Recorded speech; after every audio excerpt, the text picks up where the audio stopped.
The idea actually came from the Stoneman Douglas shooting. My team was one of the teams that did respond, and at the time, being a younger, newer guy on the team and younger breacher, I was testing out like the collapsible Halligan and ram and everything. So I grabbed the Halligan and ran to the school, and by the time we got there, only a handful of guys had breaching equipment, and the master keys that they gave us didn't work. So lucky for me, I got to breach like 40, 50 doors. Forearms were sore. Overall, ended up being not the end of the world, but I was like, why doesn't something small and compact exist for everybody to carry something? And then finally, through friends and this little community that I'm blessed to be a part of good dudes, linked up with the guys from Colonel Blades, and they quickly believed in the idea and got me prototypes, and we beat the hell out of it for about 6-7 months. Did a little soft release at SHOT Show to friends that I trusted their opinions on, and we were able to do a little launch at TTPOA. We sold out 400 plus units in a little over 2 hours. So the buzz has been amazing. You're listening to The Hot Wash by Born Primitive Tactical. I'm Bruno Fallon. I've spent my 4-decade career in some of the most elite units in the United States Special Operations community, where I learned that elite operators aren't made overnight. They're forged through hardship, discipline, and relentless drive. In each episode, I sit down with the most accomplished and innovative leaders in special operations, industry, coaching, and athletes of all disciplines. Let's jump right in. Hey, welcome back to The Hot Wash by Born Primitive Tactical. Got a great guest here, first time on, Chris Kuras from Fort Lauderdale PD and Good Dude Concepts. How do you not love the name of that company, Good Dude Concepts? Welcome, brother. Thank you, sir. Appreciate you guys having me. So, little fun is having this guy next to me. It's like Derek Wolf. It's the only time I ever feel small in my life. So thanks for that. We try. It's a blessing and a curse, though. Yeah. But I met you, it's been about a decade, right? Yeah. So I met you about 10 years ago, running some training down in Fort Lauderdale. And for those who don't know it, I grew up in Fort Lauderdale. So both Fort Lauderdale PD and Broward Sheriff's Office are near and dear to my heart because those are my hometown police officers. But you were there, we were running through with one of the trips, and then we actually re-met at Texas Tactical Police Officers Association. Yep. And one of the things we're going to talk about in detail is you showed me the B.R.B, which we'll get to. But you've got a pretty dynamic background. So welcome to the podcast. I know you've listened to it because we just had a guest on, and you said you listened to that. Yep. So what's going on, man? Not a whole lot. Today is actually my 11th anniversary of being in law enforcement. So it's been a unique journey. But I've been really, really blessed to have a ton of opportunity and great mentors to be in the position I'm at right now. So I have really no complaints about the profession in general, and my career path has been fantastic. You've been on SWAT for like 9 years? Yeah. So that's about a little over 9. I mean, that's a good run. In today's day and age, that's a really good run. And you guys are on a great department. One thing about Fort Lauderdale, because of the tourists, the citywide events, you guys have work. Yeah, I mean, we're very busy. We run well over 200,000 calls for service a year, but it's a diverse city. So you can hang out on the beach and wave at tourists and do that type of thing, or you can go work in the other side of town, which is a little less cop friendly. So right. It's all in what flavor you want for the year when you do your pick or wherever you want to go work. But so it's fun. You had an interesting journey though to get there. Like a little bit of your background is, as I know you were a strength coach. You were at UCF, University of Central Florida. How long did you do that? For about 4.5 years. I got an internship. They helped me pay bills, and they offered me a full-time gig, which was a blessing. I've always been drawn to that community, and I've had more surgeries than I want to admit. So rebuilding and trying to be fight injury prone on my body. And I worked under Coach Ellis and Coach Sinclair, who's now at the University of Georgia. And the culture of that bred me perfectly for, I think, being in a SWAT team and that type of culture and environment. Absolutely. I don't think people realize either. I mean, again, you're a monster compared to me, but me being 6'1" and 240, being in this life, I'm almost 60, and to keep the mechanics going, you mentioned surgeries and stuff like that. I honestly think on big guys, it's a lot tougher because there's a lot more, you're carrying more meat, you're carrying more weight all day long. So you got an interesting journey in front of you, my friend. Trust me, with everything, the SWAT time and everything, it's going to catch up. It is. And I always joke, like, if you can find me a guy who's been first responder or military and he's got 2 good shoulders and a good back, like, he's a unicorn, or he's done something right. Yeah. Throw some knees in there too. Yeah, exactly. Yeah. So, but it's been a great opportunity for me to kind of bridge both worlds, actually, to help guys prevent injury, especially like just jumping off a truck when you've got the belt and the plate carrier on, everything. Like if you're not used to that, it's going to start wearing on you. And before you know it, you need knee replacements and hip replacements and God knows what. Absolutely. What got you to get away from being a strength coach and look towards law enforcement? So right around 2012, 2013, if you know a little bit about how strength conditioning works, the head strength coach is kind of married to the head football coach. So unless you get a gig, basically like Scott Cochran had with Nick Saban, you're cemented. You ain't going anywhere. It's a good program, good culture. If you're good, everybody else, every 3 to 5 years, are kind of uprooting and leaving. So my boss before me, or that I worked with, worked at like 6 different universities before he landed at UCF. It wasn't really the stable culture or family culture that I wanted to have one day. And we were under Coach O'Leary, and he was an old man, probably fixing to retire soon. So I knew the writing was on the wall. So after we won the Fiesta Bowl, I kind of started exploring going military law enforcement. And luckily, the first place I applied snagged me up. So, and here we are. That's awesome. Yeah, but it was a great opportunity. I said, I can't thank those guys enough for mentoring me through that process. So when you first came into law enforcement, I mean, was the goal to get to SWAT, or was the goal to figure out what you wanted to do at that point? I always had kind of an itch to be part of that culture. And because I was into guns, I had a bunch of friends who were going into special operations and did SF or SEAL and stuff like that. And they were helping like mentor me and train with me and knowing what to expect. But I'll say like my first like week of being on the road as a young FTO, I saw some of the SWAT guys, and they're the atypical, tattooed, muscular, carried themselves well. Like they walked in the room and they just had that energy. I was like, I want to be part of that club really, really bad. So the first chance I could, I was lucky enough to get on my team very early. And once you're part of that club, it's just, all right, now I'm in the culture. You absorb in the culture and make the team better and just keep kind of chasing unicorns is the way I say it. Yeah, you guys have got some rock stars on the team. I doubt he'll ever listen to this, but your SWAT commander, Avery, if he ever does. I love Avery. Avery's the prodigal Marine and SWAT cop. So he is. What a good man. But yeah, and then your SWAT commander prior to him, when Dana moved up to assistant chief, and then out. So you've had some great leadership and mentors under you. Really have. And did you guys ever is your new department built yet, or are they still building that? It's an ongoing joke.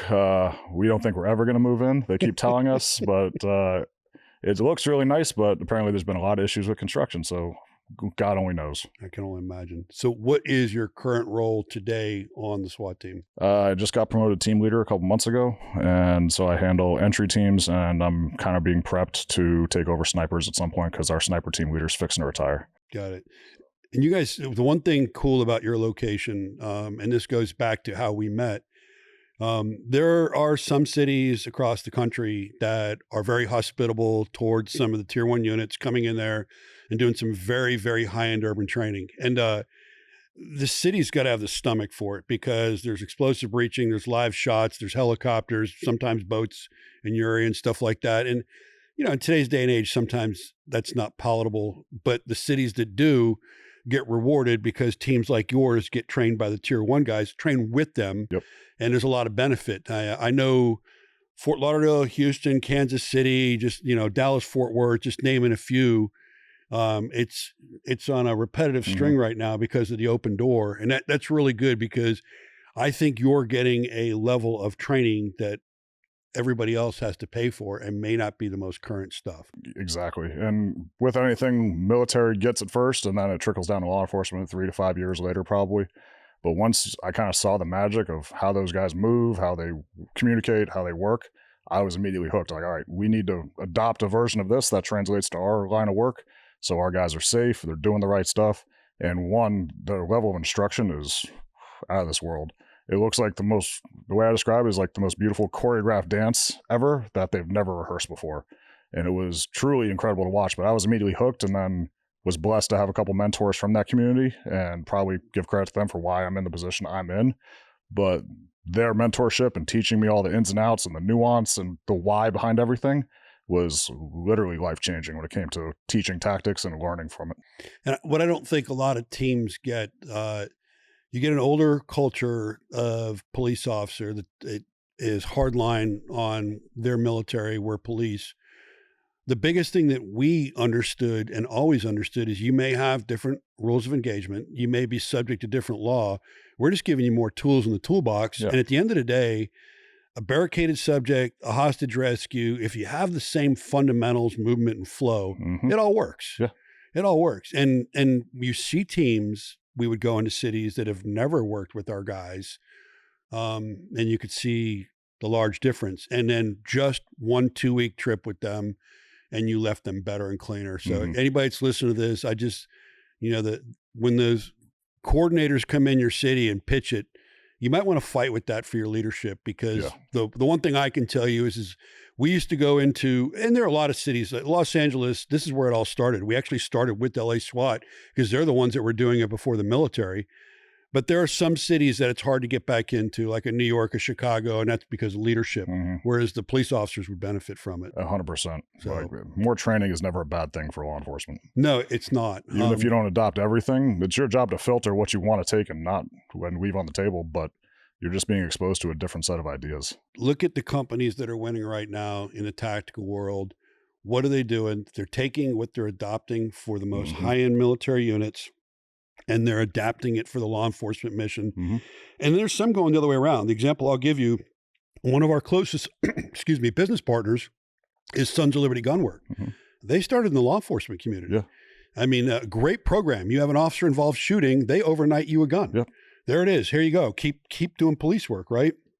Well, now they're building weapon systems for some of the more elite units, and it's amazing because when they're going through the selection process, their performance is flawless. The last one I'm aware of is that I want to say there were 11 manufacturers that submitted guns. They submitted 3 times the amount of Mark 1s that any other manufacturer did, and they're the only manufacturer that had a 0 fail rate the whole way through.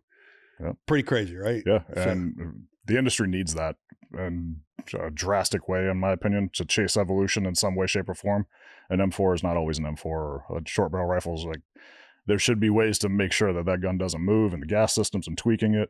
So what they're doing is actually really, really impressive. Yeah, and a lot of companies are doing that. The suppressor company we work with, Huxworth, they, not only doing 3D printing, but one of the things that I find amazing is that they've designed a can that the gas goes away from the operator, not back towards the operator. And as we talk about things like operator syndrome, where breachers are having blast injury, the effects of the body from the rearward projection of stuff like a suppressor and gases and stuff, it all affects the body. 100%. It affects the brain. And one of the projects that I'm very proud of that's finally coming to an end is every single rifle at our agency is going to be suppressed. So if you're a basic patrol guy, you're getting an 11.5 rifle with a suppressor, nice red dot, surefire flashlight, all the nice bells and whistles, because we saw all the science that goes along with that. Like, one, the hearing advantage obviously is big, and the gas is not being in your eyes and your face, but the tactical advantage that it provides. So if you are trying to get that at your agency, find me, reach out. I'll give you the PowerPoint that I made. Like, it is 100% worth it.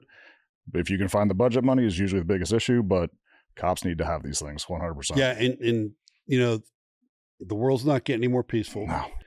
We all know that the first guys that are going to show up at a school shooting and stuff like that is going to be a uniformed officer. So he's got to be equipped. By the time the tactical teams get there, the situation could either be over or he's in a barricade. Yeah. Absolutely spot on there. And I would say that for most law enforcement agencies, it's either not understanding that the way to sell it is officer safety and community safety. And then you have to get over the purse strings of it. And there's a lot of ways, federal grants and stuff like that, to do it. So grants, seizure money, all the different aspects of it. But once you crack that code, your guys will be really happy. So let's talk about what I really wanted you here for. So we're out at the Texas Tactical Police Officer Association convention, and I'm hearing the buzz about the B.R.B. I'm hearing the buzz about this tool, and you walked over and you showed it to me, and I was like, holy fuck, why has this thing not been out forever? Yeah. So first of all, what gave you the idea to do it, and how long did it take you to perfect it? So the idea actually came from the Stoneman Douglas shooting. My team was one of the teams that did respond. And at the time, being a newer guy on the team and a younger breacher, I was testing out like the collapsible Halligan and RAM and everything. So because like every big incident for law enforcement, everybody parks their cars and you have to run like a half a mile to the scene. So I grabbed at least the Halligan and ran to the school. And by the time we got there, only a handful of guys had breaching equipment, and the master keys that they gave us didn't work. So lucky for me, I got to breach like 40, 50 doors, which forearms were sore. But overall ended up being not the end of the world, but I was like, why doesn't something small and compact exist for everybody to carry something? Because nothing is better than the full-size stuff, but if you got to lug it a mile or up a dozen flights of stairs and stuff, like it's not practical sometimes. And that was years ago. So I started going down the rabbit hole, tried a bunch of stuff from Home Depot or in the tactical community here and there, and nothing really scratched that itch. And hit a bunch of dead ends with manufacturing, somebody to just make me a prototype. And then finally, through friends and this little community that I'm blessed to be a part of good dudes, linked up with the guys from Colonel Blades, and they quickly believed in the idea and got me prototypes, and we beat the hell out of it for about 6-7 months. Did a little soft release at SHOT Show to friends that I trusted their opinions on, and we were able to do a little launch at TTPOA. We sold out 400 plus units in a little over 2 hours. So the buzz has been amazing. We're actually giving TTPOA 200 of these for next year. So all the instructors and board of directors are going to get one as a gift. And it's been quite the journey. And I don't know if I deserve it or not. Let's show everybody. So the one thing I'll say, as soon as you see this is what I think is the master in the design. So take a look at this. What's the first thing that jumps out at me is every one of us, you're wearing a set of plates. This will fit right up in a plate carrier in your kit. And to be honest with you, when you feel the weight, it's minimal. It's a mag. So it is a tool that you don't have to think about. It's already on your kit. You're already running with it. And I mean, the function on it, I'm going to have you talk about the function, but sure. I like not just when we think of breaching, we think of a mechanical breach through a door, but let's talk about glass. Let's talk about everything. So talk us through the capability of this. So yeah, I tried to basically, I'm a minimalist when it comes to this stuff. And I find most people from military and law enforcement communities are really hardworking, lazy dudes. They don't want to carry heavy stuff if they don't have to. They're always trying to shave ounces off and be efficient. So as much capability as I could fit into a tiny package. Starting with the top, I call it the beak because my wife thinks it looks like a weird bird. So kind of going with that, but good for prying anything open, glove boxes, breaking tempered glass or penetrating laminate glass. It breaks into metal frame doors, wood doors, doesn't matter. It'll eat with good technique and strength. My favorite feature is the serrations here that are not sharp enough to cut you, but for laminate glass. And if you know anything about the new safety standards on vehicles, the side windows are now required to be laminate by Department of Transportation. Actually, I think it's this month of this year. It's now when it starts officially, but a lot of businesses or car manufacturers have started in the past. So your window punches are kind of obsolete. You literally has to have something that has serrations on it. And all the tools I found were like the size of a 9-iron. Like not compact. You have to keep in the trunk of your car under all the other BS you have to carry. So I didn't like that. So wanted something that wouldn't cut your hand open if your hand slipped, but just enough. I tell everybody, treat the window like a piece of steak. Just get a little bit of an angle on it and go back and forth, and it cuts right through like butter. I originally had this little hand stop on here in case the serrations had to be sharp, so you wouldn't accidentally slip and cut your hand open, but again, it worked out being this way. I do have a more aggressive design for like a polycarbonate, like windshields and stuff like that. It will actually eat hurricane glass too. Found that out recently at an FBI demo. Working down some barbell knurling on the front and back spines for your sweaty hands, because I'm in South Florida. Water, rain, and sweat is something we're not really always prepared for. And then on the bottom here, it's got a little bit of a fork on the bottom that's got a 55-degree angle. All the tools I tried were really shallow, and not knocking any other companies, but I came to find out that a lot of the breech bars were made with like scrap metal from knife manufacturers. So they're trying to offset costs. They didn't put a lot of thought into it. And when I tried them, they weren't really working that great, at least for my brain. So I went with an aggressive angle and a tight little wedge that even an out opening door, you can pop it open with not much effort. And another cool feature, working with the guys from Guild Solutions, they've been testing this thing for a while for me, is ripping tire stem valves. So if you need to deflate tire for one vehicle interdiction and or like a driver who's overdosing, you've got to break in the car, immobilize the vehicle, you deflate a tire in seconds. And then we lightened it up with a couple holes if guys want to wrap like 550 cord around it, or we actually have some designs coming for attachments for like painter's poles. So if you need to break and rake an upstairs window to send a drone in and stuff like that. But those are all, hopefully, by the end of the year, SHOT Show will be up and running. It does one or two things, right, folks? And look at the size of this. Again, size and weight, it matters. And if you think about under any plate carrier, this can sit right in there or actually sit in its designated position. But to me, this is a must for everybody. It's not, hey, you don't have to now, hey, breacher up, right? You got a freaking tool you can get in. And the whole, I mean, just your explanation of the Stoneman Douglas shooting, I mean, that's the game changer right there. So how'd you come up with the name BRB? Originally wanted to call it the B.R.B, like, because it's, again, my wife pushed the design, or not the design, the name a little bit, because it looks like a bird. So I went with a couple like the emu and all the crane, stuff like that. And it sounded like B.R.B, and we just call it the breaching rescue bar because it's just a rescue tool. Right. It's designed just to, in a case of emergency, like nothing to replace the full-size stuff, like I said, but that's in your trunk of your car and you're on the 6th floor of a condo building and you're hearing screams on the other side of the door, time matters. Seconds count. You're able to break into the door with something, and almost named it the better than nothing, or the just in case, because it's better than running back to your car and losing valuable minutes, because patrol hostage rescue has become way more popular, or way more common, I should say. So wanted to give guys an affordable, capable tool, because MSRP is $100. Yeah, I mean, $100 for a tool. Yeah. You can't. An hour or two of overtime, I wanted to give guys capabilities. Even after Uvalde, the breaching became, or not having breaching equipment became a hot topic. Whether I've heard misinformation or back and forth if they needed breaching gear or didn't, regardless, I wanted to give guys the tool. And we actually have titanium and a lighter weight version in development as well, if you do want to shave a couple ounces. Yeah, and the big thing for me too is like every case study you read on law enforcement responding, tactical teams especially, and to me, if I was a patrol officer, I'd have this is something that I would have on my kit no matter what. But every time a SWAT team's involved, they get to a major outer perimeter and they're freaking hoofing from that location. Mandalay Bay, Stoneman Douglas, all of them, they had a run. And weight and utility matters, because if you're going to jock down your gear, this still gives you capability without having to really lose anything. Yeah. So, and there's, it's been a fun process to test. Again, very blessed to have a lot of good friends in this industry that have helped put it through the paces, because I can only get so many doors and so many glass on vehicles to break. But we haven't really met its limitations yet. It's not going to, hasn't broken, hasn't cracked, hasn't gotten dull. It's really, really put out. I have a couple guys that are still active duty that are taken to overseas. I'm not going to name who or where, but they were able to rip open a metal frame door, a metal door and a metal frame in less than 10 seconds. Which is awesome. So it's like, why not? And our brothers over at Guild Solutions, you know, to me, they're the gold standard in a civilian breaching capability. 100%. You know, Shane and those guys are just amazing. And I know they've been working it, and that's another way it came around to me. Like, have you seen this? I'm like, no.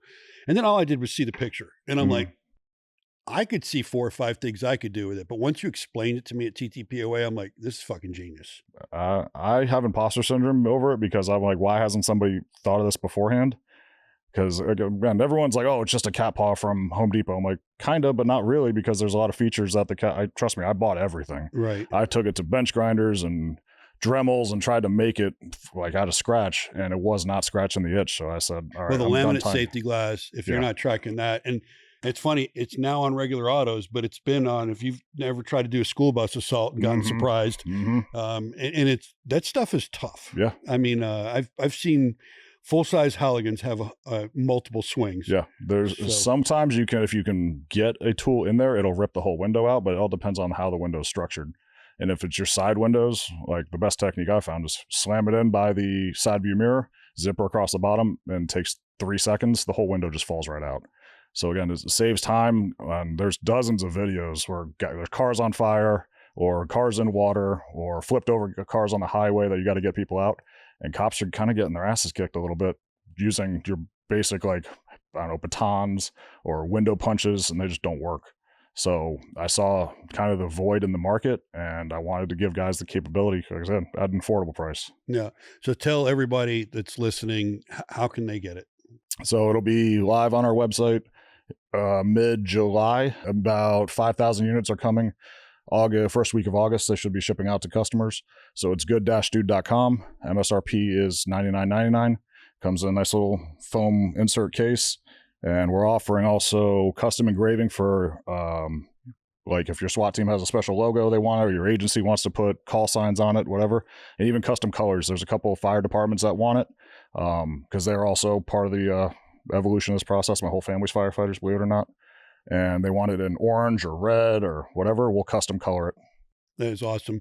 Can you also tell people how to find you on social media? And the reason I say that is there's so many good clips on its utility on social media that if you're trying to tell, hey, I heard this podcast, but I don't remember. Can you tell them that? Yeah, Good Dude Concepts on Instagram. We have some demo videos on our YouTube page, which is at Good Dude Concepts as well. And we have a bunch of media of how-tos coming out as well, because I'm still full-time and I'd love to travel the whole country and do demos and T&Es, but at this point, logistically, it's not really feasible at this point. So we're trying to hit all the shows and partner with as many people as we can to get these things out into the wild. Yeah. So if you forget everything he just said, you can go to Born Primitive Tactical's Instagram and you will see his big ass on there standing next to me. And we actually did a really good video at TTPOA that so many people have hit me up and are like, tell me about this thing. And I know a lot of agencies that are lined up and ready to get this. So Good Dude Concepts, Instagram, if you put that in, you'll find it. And there's good videos. Also, if you look at Guild Solutions Group, you'll see on their Instagram, they've got some really good stuff too. So we're a fan at Born Primitive Tactical. We're going to actually be showing this to a lot of people. And then one of the things that is kind of a top secret project we're working on is in September, we're going to be working a big range day that's going to be a lot of vendors, a lot of expo. That is at the former Concelis Academy Blackwater facility, which is getting redubbed as CTS. And we're gonna have it down there, and we're gonna show people and basically make you believers.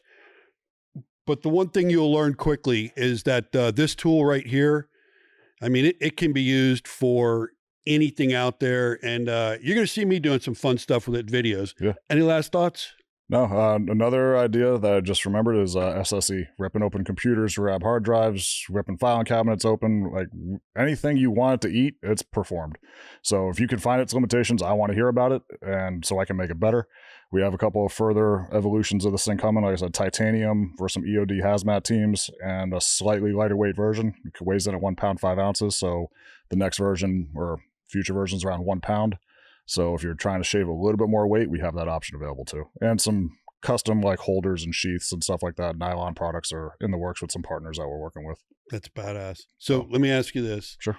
Now that it's sparked the creative juices and you've made something like this, you got any other skunk work stuff you're thinking of, or what's, Yeah. I originally wanted to make some like nylon backpacks and pouches and stuff just from inefficiencies, again, that my brain goes to, because my whole area on the spectrum that I think I have is inefficiency. So if there's an easier way to get from A to B, I want to find it. And trying out other customers or other brands of stuff and nothing scratching that itch. I have some really great partners with Colonel, and they have nylon manufacturers as well. So we're trying to crack that code right now. And hopefully by the end of this year, by SHOT Show, we'll have actually a nice little menu of things. I'm not trying to bite off more than I can chew. I want to make sure it's tested thoroughly, that everybody, if they're spending their money, they're getting a quality product that can be stood behind with full force and just make guys' lives easier. I never want to price gouge the community I come from, so nothing will ever be a $800, $1,000 item unless it requires it. So everything will, even if my margins aren't great, I don't care. I just want guys to have capability and make their lives easier. $100. I mean, nowadays that's a box of good sniper ammo. Yeah, an hour or two of overtime can help you solve some problems. Yeah, and it's damn smart tool there. I love it. And he mentioned SHOT Show. Just so you know, any of the trade shows we're at, you know that we always like to have our mannequins, our tactical mannequins in full kit.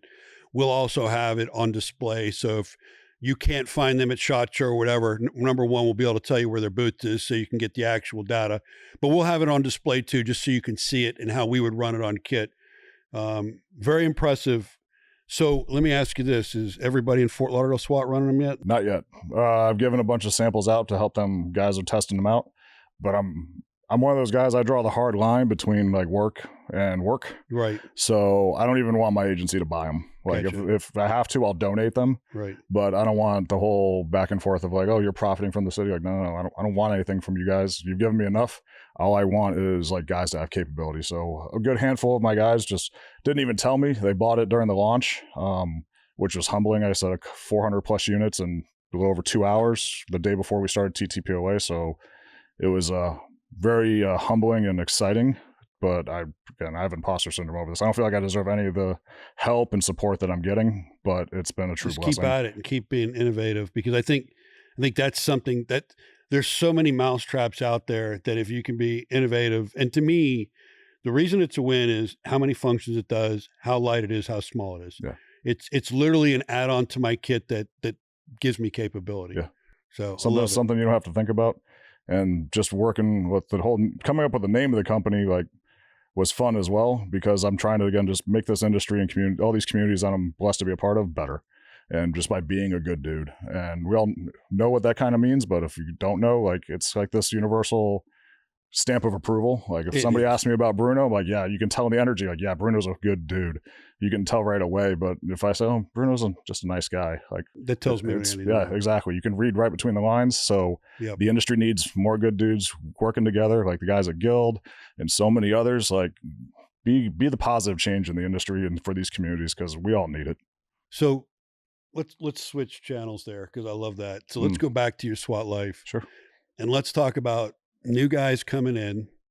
And if you were in a position to sit new guys down and they're coming into the SWAT team, what would your message be to them right now? Because it's a very dynamic change. Oh, I say we're very blessed, because you're familiar with our team. Our culture is really strong. I'm a huge fan of it. And I want to continue, I call it chasing unicorns, of always keeping that evolutionary process going. And I would want our guys to constantly be evolving. If you can't say, I wish I knew then what I know now, every couple weeks or months or years, you're not trying. Like, you're not going to the range, or you're not getting in the shoot house. You're not learning from your peers or your mentors. So I would say find somebody that you want to be like, or someone that you look up to be as good as, and keep chasing that unicorn to where you're grooming the next generation below you, and so on and so on. You don't know the impact that you could have just by working hard and being that example. And I know a lot of guys on my team, like, just wearing the patch of being on SWAT comes with a little bit of a burden, because you're always looked at under a microscope. Represent the team well, always try hard and do good, and good things will always happen for you. But if you're not evolving, like, the train's going to keep on moving with or without you. So if come year 5, 6 on your SWAT career and you're still not doing much, you're not trying to be a sniper or a breacher or on our waterborne team or something, like, what are you bringing to the table? How are you making the team better? Everybody's replaceable. Yeah. And like we were talking about at lunch, like, selection is an ongoing process. So are you earning your seat at the table every day? No, that's huge. We were having lunch with Norm Hooten, and he was telling us a story, and it was a business story. But when he said that selection is an ongoing process, just because you make it in an organization doesn't mean you've made it. Mm-hmm. It means now you have a seat at the table. Yep. And you've got to continue to earn that seat at the table. And so many people forget that. And it may be fitness, it may be mindset, it may be ethos. I mean, the fact of what you just said there about with the tool, about how you want to separate your personal business from what you do as a team there, that's the right answer. Mm-hmm. Your boys, you'll take care of your boys, and they know that, but you're separating that channel. Yeah, so, because they deserve it. At the end of the day, I get paid a good salary to do cool stuff with my friends. They deserve my full attention. I try not to even open the phone. I'm not posting on Instagram while I'm at work. Like, work deserves my attention. Once I clock out, then I'll jump on the Zoom calls, respond to the emails and everything, because I'm not going to be on my team forever as much as I want to be. I know that's not part of the lifespan for me, but who can I help along the way? Who's going to replace me one day? Who's showing that initiative? Who can I start mentoring? Because I've had amazing mentors. So now I'm trying to basically backfill the next group. And eventually, again, the train keeps on moving. So who's going to be the team leader in 3, 5, 10 years? That's going to really pick up the pace. Mentorship's a whole, that to me, my last probably 10 years of service was being a leader and a mentor, because you got to shape the new leaders. Mm-hmm. And it's a very serious job, because if you're not leading by example, what's the the biggest way for me to have ever fired somebody in our community was for somebody to be that cancer. Mm-hmm. Somebody that's always in there bitching and moaning. I used to love the term, "this bag of gold is too heavy." Mm-hmm. You know, it's like, hey, you ultimately, to be a SWAT officer on a well-funded department, to be in a tier 1 unit, you've reached the pinnacle of what your goal was. Sit back and think when you were trying to get there, Mm-hmm. what you were doing, especially the organization you may have come from. And now you're actually there and you're doing it. And what ends up happening is people are there 3, 4, 5, 6 years, and they start to get in this cycle where things agitate them because of their experience there, versus A, either trying to make it better, or B, realizing it's really not that fucking bad. It's really not. It's really not. It's not. It's, And you know, getting wrapped around the axle and it ain't good for your health and ain't good for anything. But if you're the leader that stands in the room and says, this is no big deal, let's fucking go out and let's go do this, everybody's like, yeah, I guess he's right. Let's go do this. And they follow. Yeah. At the end of the day, everyone knows what they signed up. It's, whether it's big government or local government, it's government work. It's going to come with nonsense. And the beautiful thing that this opportunity with Good Dude has granted me is the ability to connect with people all over the world. Like I've got guys in Europe, Australia. I never would have heard of them before, but they're reaching out. We're having good conversations. No government entity is immune to the nonsense. Right. It's everywhere. But how can you pivot around it? How can you get over the obstacle? Like, what's the main goal? Making your guys better, being part of that team and making the team better. Like, that should always be the goal. Yes, you're going to have hardship and headaches in between. It's temporary. I promise you, it's always temporary. You'll find a way around it. Just get through the first, like, stinging problem of it, or like the freshness of it, and then you'll find a way. Like, everyone's a born problem solver in these communities. So pivot, readdress. I've been thrown out of the office trying to pitch ideas dozens of times to Avery. And okay, I'll come back in 2 weeks, say, hey boss, got a minute? Let's talk about it again. And we'll find ways around all these problems. But at the end of the day, you get paid to do cool stuff with your friends. I get to wear night vision and go chase bad guys. Like, I get paid to do this. I would do it for free if I could. Like, if I went Powerball tomorrow, I'm not quitting. Like, I love my job. But guys get a little wrapped up in the what ifs and what could be's. Like, okay, that's not the end of the road. Just find a way to get there a different way.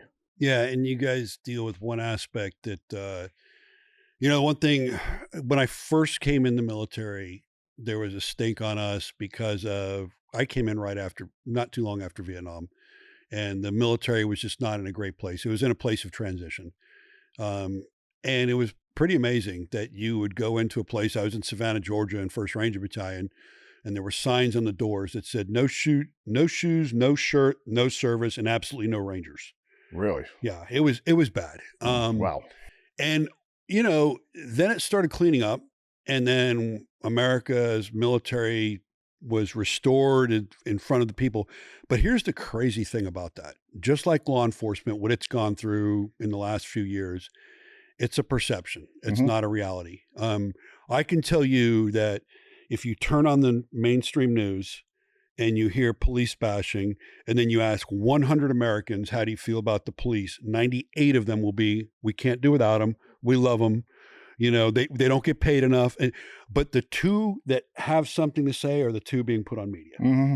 And that's what you have to, just like the, you know, you guys wear body cams, and nobody in mainstream media shows the 27 minutes of a guy spitting on you, throwing stuff on you. They show the last 9 seconds when you put them down. I actually have grown to love body cameras. I'll tell a quick story. The first day I had one, I arrested a woman on a domestic call and get to the jail, and she points right at the jailer, who is the intake woman.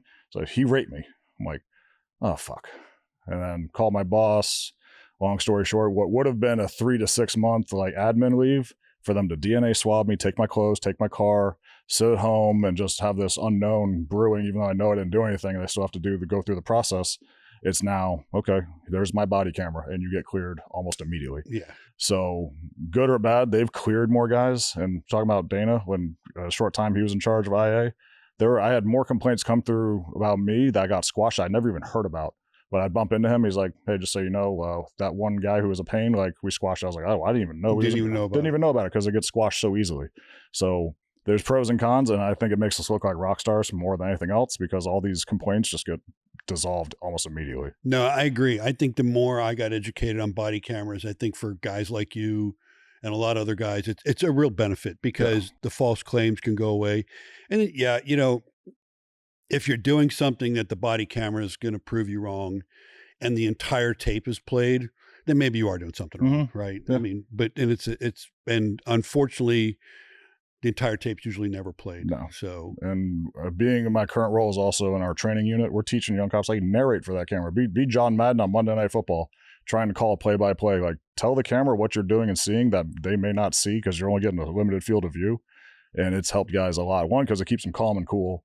It usually helps them problem solve a little bit better and they're communicating. And then when that camera does show up in trial or an investigation or whatever, it just paints a much better picture. So that's actually, I've never heard that before. That's actually really good to narrate because it's being recorded anyhow. Why not? Right. Hey, stop resisting. Stop reaching for that. Stop doing this. Like you're portraying something that they can't see. Right. And it also shows what your mindset is, which you may have to defend one day.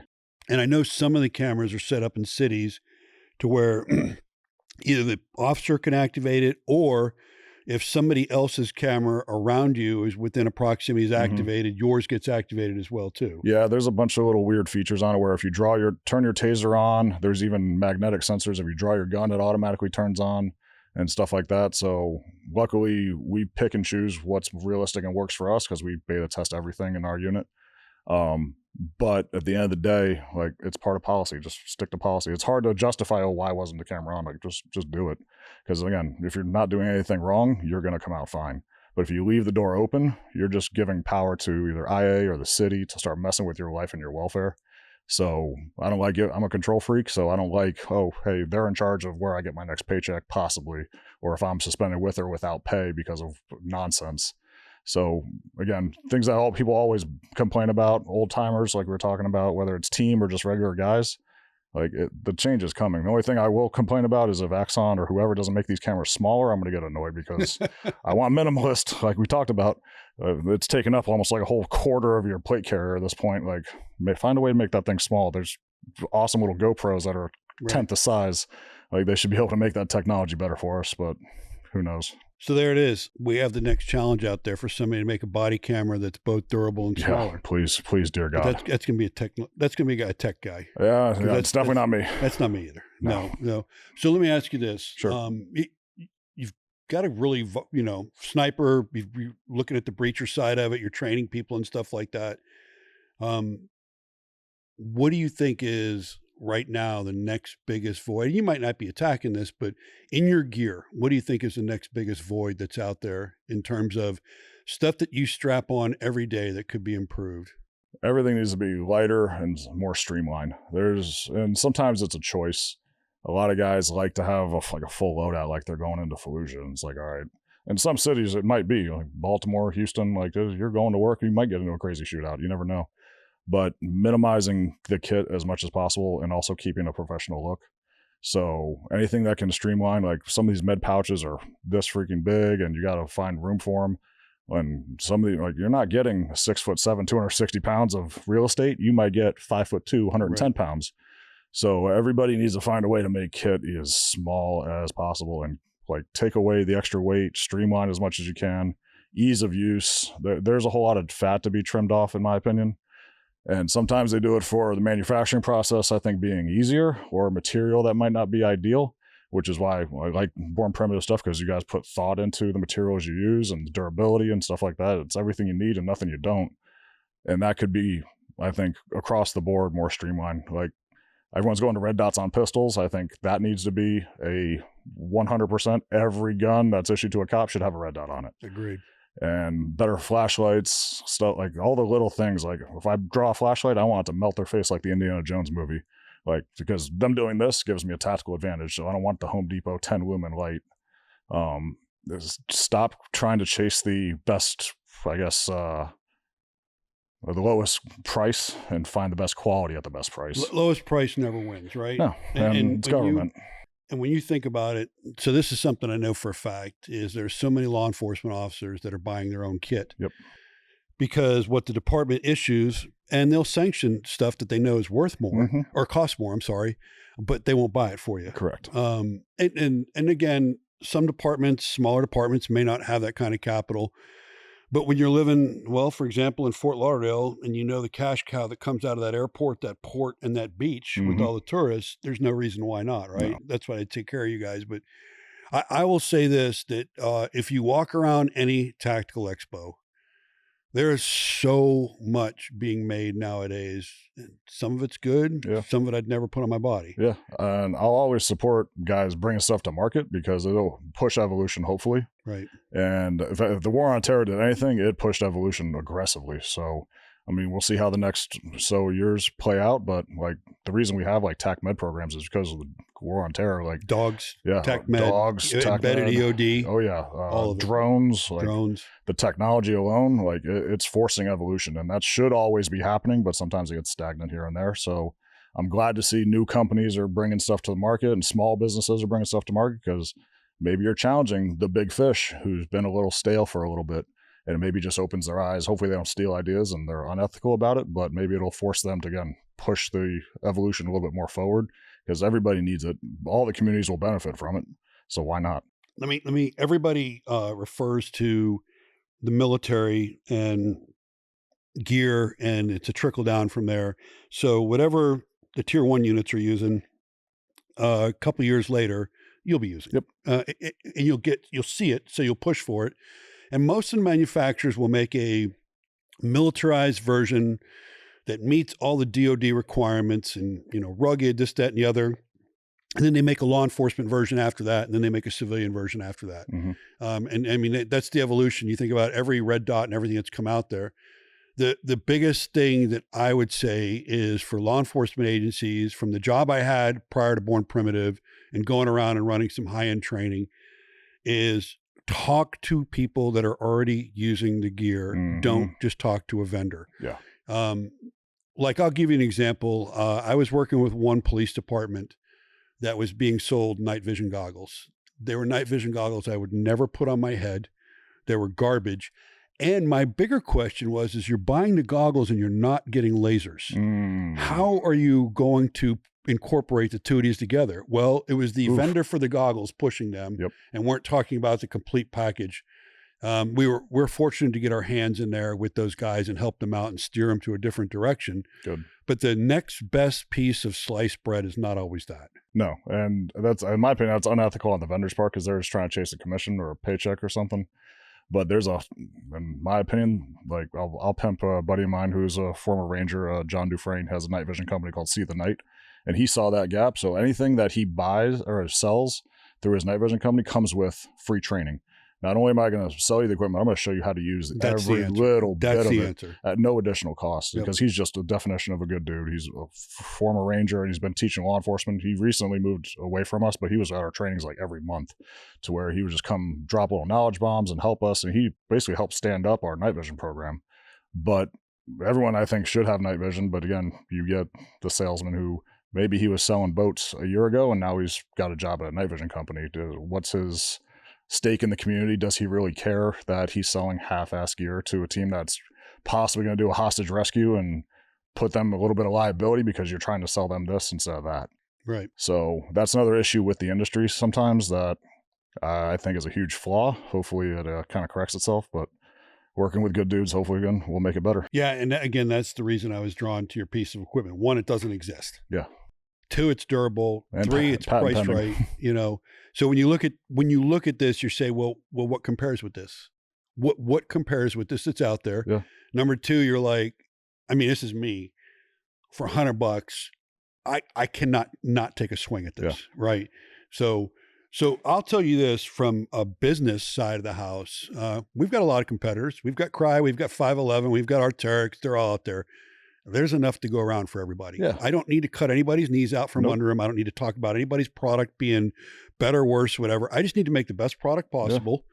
Yeah. And my big thing is, and the reason we have the saying by operators for operators is that our process is exactly what you described. And this is why we love this is our standard is like right now I'm developing a product that doesn't exist. It's a 4-way stretch fire retardant uniform. It does not exist. Just like we are always going to be, Born Primitive is based on human performance. That's what our operator uniforms do. That's what our hunting uniforms do, or outfits do.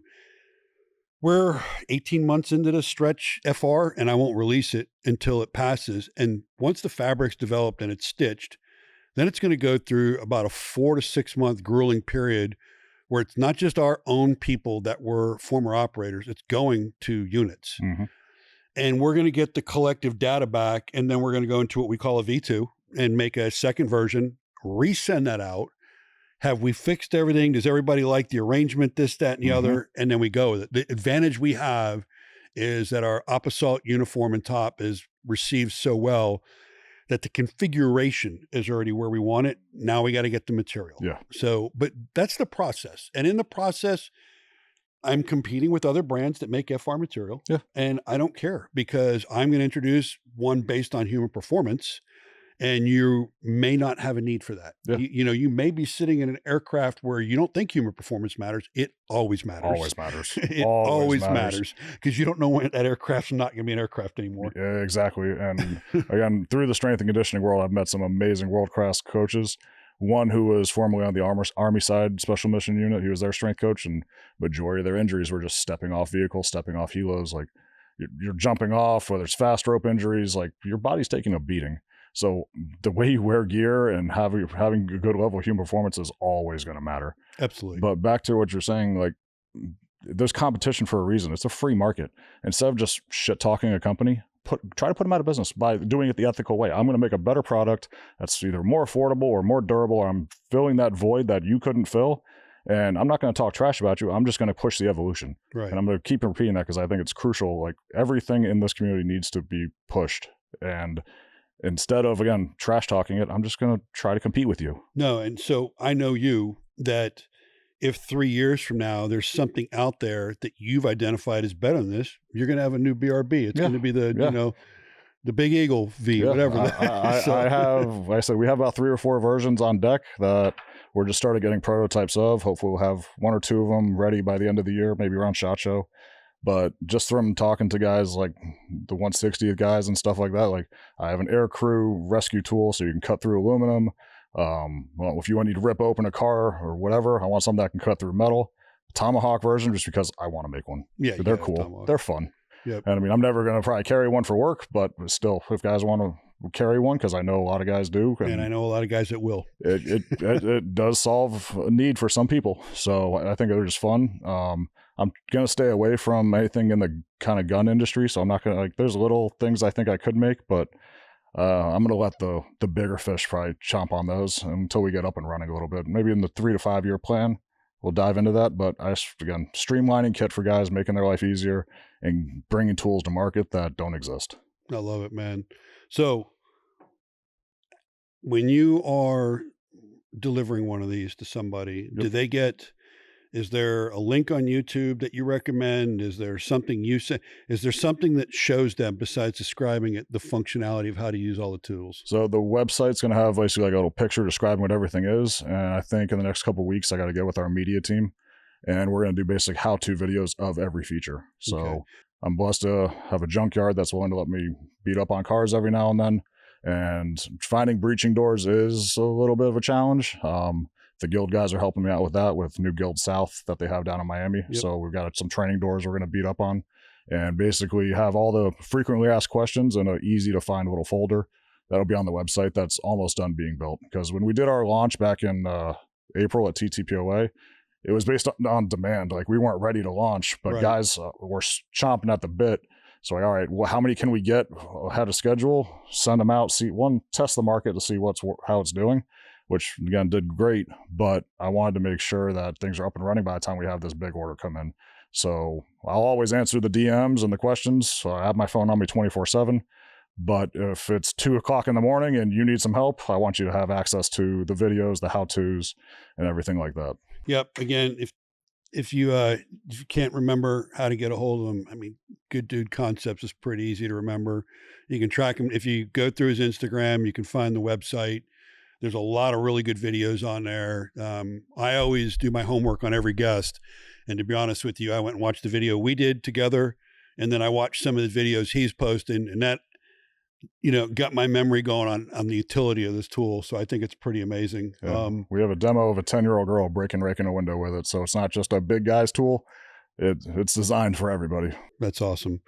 So I asked you about the junior law enforcement officers. I want to talk about the senior guys, the guys that have been in the seat a long time, the silverbacks and all that. What message would you have for those guys in, one, a mentorship role to bring in new guys in, and two, in today's environment as a law enforcement officer, what do you think is paramount for thought there? Because I'm curious, because I always think from the military side, and I always want to hear your side. Breed into them being a problem solver on the fly. Because at the end of the day, you can show them everything, but if it's going to be their gunfight or their physical fight, you have to beat into them some level of problem solving. And that could be the way they see a structure and how they want to clear it. And like, as you know, like the way we've adopted tactics, like it's no longer being micromanaged. So don't micromanage your people. Give them the freedom, especially in training, to make those mistakes, and then teach them why. Always explain the why. Well, luckily, again, on my team, I haven't had a whole lot of uphill battles with that because we're, again, very, progressive in that matter. But I also train a lot. So Good Dude Consulting is the sister company that's going to be offering affordable training for law enforcement.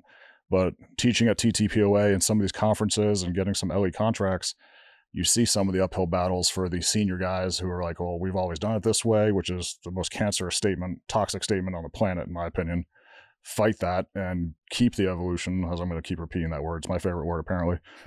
But realize that you may be on the other side of the structure and they have a problem to solve. So do whatever you can to make them an independent thinker and problem solver so they don't require a team leader decision.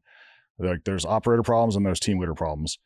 Give them the opportunity to evolve to a level of them thinking on their feet and making the right call as much as possible. I know training time is always an issue. Like, some agencies get like 1 day a month for their SWAT team, which is never enough. So if you get those extra days or the opportunities, throw them in a leadership role or let them make some decisions so their brain can think and evolve beyond just standing behind a gun, because it's always more complicated than that. Right. So something you said, if you're the guy that ever says, I'm the best operator, I'm the best sniper, you're not. Nope. There's always, room to learn and to grow and stuff like that. And you can actually learn from junior guys. If you turn the receptors on versus always just putting stuff out, you'll be amazed at what you learn.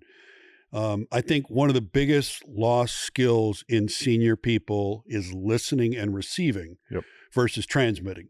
I'll tell you, like a lot of the companies I work with, I went not too long ago that a course that was being taught by Blue Bearing Solutions, and Kyle and Blake were teaching it. And I just sat in the corner and listened and was trying to get some pearls of wisdom.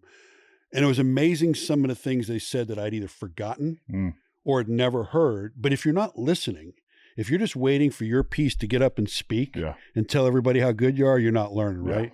The other thing that you said that I come from a military culture, but man, it applies in your business. And now it applies in mine, is we always used to say the speed of rank in combat is that of 7.62. In other words, you could become the leader when your leader gets killed, right? Well, okay, now I sell apparel. There's not anybody getting killed and selling apparel, but I'm down here doing podcasts for a week and somebody's got to be running my business back there while I'm doing it. So if you're not training your subordinates to operate at least one level up, if not two, you're not developing them. 100%. Right? So, and the way you develop people is put them in the pressure cooker.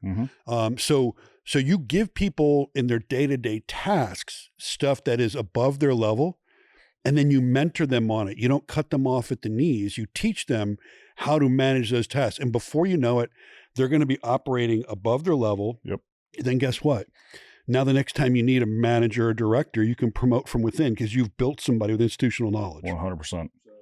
And again, even if they mess it up, like hopefully it's not a dire like catastrophe, but every scenario, training or not, is going to need a debrief of some kind, like a HOTWASH, like we're here.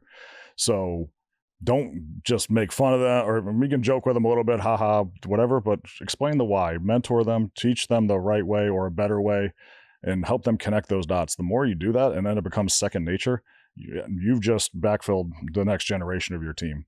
Yep. And again, it could be business. It could be like just in basic patrol, like with levels of command. Like there is a gap, I think, in law enforcement when guys try to like hold into their little like bubble and they're afraid to like, I guess, share it for some reason or pass off that burden.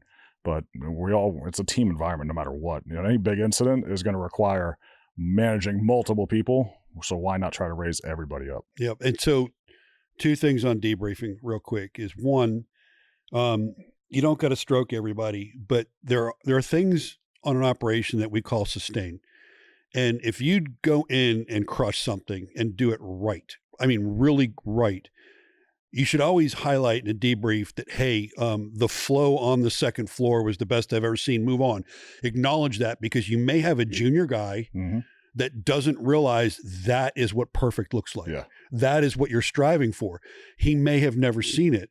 The other thing is when you're debriefing things that are important, prioritize them. Let's say you have a flight, a run, a fucking play in football that is an abortion. Pick the shit that is going to change the game and debrief that. And if there's 15 things, you want to talk about the top 3 or 4, because once you start getting to 9, 10, and 11, you're going to lose the audience. Yeah. Now, what I suggest you do is you get rid of the boys, and then the leaders talk about 9, 10, and 11. Like, we got to clean this shit up. Yeah. Because this can be a cancer. It can be systemic. But the guys don't need to hear that. No. Give them the meat and potatoes of the big issues and move on. And no rep. I've never seen a rep, even at the tier 1 level, like watching them train, and they're calling things out that I didn't see at all. One, it's humanizing because anybody can make a mistake, but there's always room to grow. If you're ever walking away from a debrief and like, yep, that was a good one, reset, do it again. Like, no, you weren't looking hard enough. There's always meat on the bone. There's something there. If the running joke, and I always say it tongue in cheek, if I ever hear best ever, I'm like, where were you standing? Yeah. Because it's never the best ever. But you strive for best ever, right? Sure. Yeah. It should always be the goal, but you're always, again, trying to get a little bit better with every single rep. But you're human. You're going to drop something, or something might get missed, and you just pick up basketball. If someone drops the ball, somebody else picks it up, and you just keep on flowing and moving. And again, that's where grooming young problem solvers to where, they see the ball got dropped and they know right away instinctually what to do. And okay, you can run the same run 2 or 3 times and it could go differently, but you still stick to the SOPs and everything gets covered. Like, okay, it's still a positive run, just different talking points. Right. The only other thing I'll say is that technology has gone leaps and bounds. And if there's a time now, with as dangerous as the world has gotten, to use technology over brute force, it's a time to consider it. I'm a huge fan. I used to not be, but I'm a huge fan of drones. Oh yeah. I'm a huge fan of things that, to me, I'll tell you, I'm a dog lover, but I come from the military culture, and that's why we call them military working dogs. The dog was always a tool to us. The dog was to save an operator's life. Yeah. And many times they did, countless times and stuff like that. Now dogs are being integrated in ways where they're actually part of the team, where they're not just essentially a tool. I mean, to think 15 years ago, well, first of all, when 9/11 kicked off, only one of the special mission units was using dogs, and they were very new to them. Now everybody runs with dogs. Yeah, the evolution of that process has been awesome. Yeah, it's incredible. These dogs are incredible, what they're capable of doing. Yeah, and every other thing is like that. The integration of EOD, the integration of comms. So don't be afraid of technology, because I think technology, if we had the ability to do some of the things 20 years ago at the start of the war that we do now, we'd have a lot less names on granite walls. Yeah. Right. Unfortunately, lessons are paid in blood sometimes. That's right. It is what it is. Lessons are paid in blood, and relationships are made in blood. Yeah. That's one of the things that I've learned too. So let me ask you this. We've been talking about some good stuff. Can you please remind everybody one more time how they can get a hold of you? Instagram is @GoodDudeConcepts. The website's going to be good-dude.com. BRBs will be on sale mid-July and shipping early August. And I forgot to mention too, if it's like an agency purchase, we start chopping that price down a little bit. So incentivizing that. And then Chris good-dude.com if you need to send me an email for a quote or just a general question. Again, I answer all the DMs. And if it's an in-depth question, I'll give you my cell and we can talk about it. You look for when the launch happens, Born Primitive will be back in it too. You'll see us pushing it.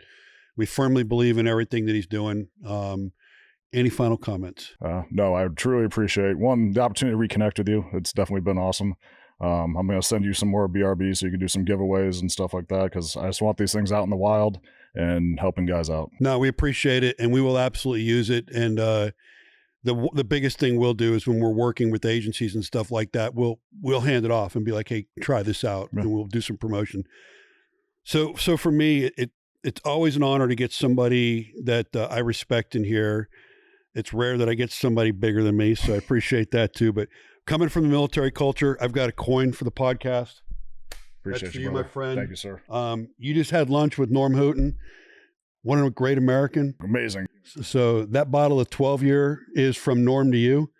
I will tell you that, even if you're not a big drinker, a sip of that will change your dynamic. Me and Bourbon have a good relationship. Yeah, me too. And his cigars are amazing. I have had cigars. Matter of fact, they fantastic. make a great cigar called the Operator.